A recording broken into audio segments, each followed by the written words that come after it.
બચુ સાહેબને છોકરે મને એવું કીધું કે તું અહીં રસ્તે છરકવાનો કે નહીં. મેં કીધું છરકીશ ને, સરકારી રસ્તો છે. તો મને ધમકી આલી કે ટોટિયા તોડી નાખીશ. બચુ સાહેબે બી આલી, એક જણને બે થાપોલો બી મારી અમારા ગામમાં, અને તો બી છતાં તો એવું કહે છે કે તમને અમે જોઈ લઈશું, એવી બી ધમકી બી આલે છે. એનો હાલ થોડા સમય પહેલા જ ગ્રામ પંચાયતોની ચૂંટણી પૂર્ણ થઈ. તમામ જીતેલા જે સરપંચો હતા તેમને ગાંધીનગર ખાતે બોલાવવામાં આવ્યા અને રાજ્યના મુખ્યમંત્રીએ આ તમામને સંબોધન કર્યું. પરંતુ હસતા હસતા તેઓ એક વાત કહી, અને એ વાત હતી કે અમે તમને પૈસા આપીએ છીએ, પરંતુ એ પૈસાની પાછળ પડતા નહીં, અને જો કોઈ પડશે તો અમે કોઈને છોડીએ નહીં, અને કોઈને છોડીશું પણ નહીં. એમને વાત કરતા હતા ઝીરો ટોલરન્સની, એટલે કે ભ્રષ્ટાચાર મુક્તની વાત કરતા હતા. ભ્રષ્ટાચારને બગાડવાની વાત કરતા હતા અને ભ્રષ્ટાચારથી દૂર થવાની વાત કરતા હતા. નમસ્કાર, મારું નામ ઇસ્માઇલ જબા છે. આપ જોઈ રહ્યા છો ગ્લોબલ એક્સપ્રેસ, અને મારા સહસાથી મનોજ મારવાડી કેમેરાની પાછળ છે, જે આ દ્રશ્યો તમારા સુધી પહોંચાડી રહ્યા છે. હવે વાત કરીશું આપણે દાહોદ જિલ્લામાં થયેલા મનરેગા કૌભાંડની.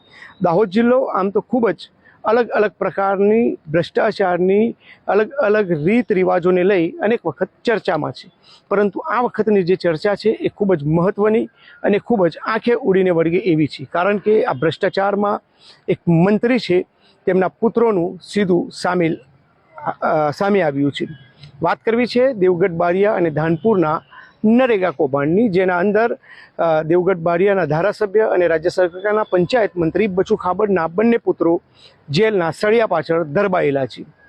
આ બંને પુત્રોએ અલગ અલગ બંને તાલુકાના અલગ અલગ ગામોમાં જઈ અને કામ ન થયા હોવા છતાં પણ એ કામનો ઉપાડ કરી લીધો હતો.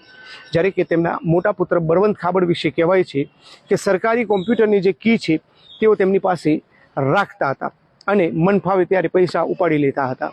જોબ કાર્ડ જે લોકો કામ કરવા માટે આવતા હતા તેઓનું નામ જ નહોતું હતું, અને જે લોકો કામ કરવા નહોતા આવતા એ લોકોના નામે જોબ કાર્ડ ફરવાયેલા હતા અને તેમના નામ ઉપર પૈસાને ઉચાપત કરવામાં આવતી હતી.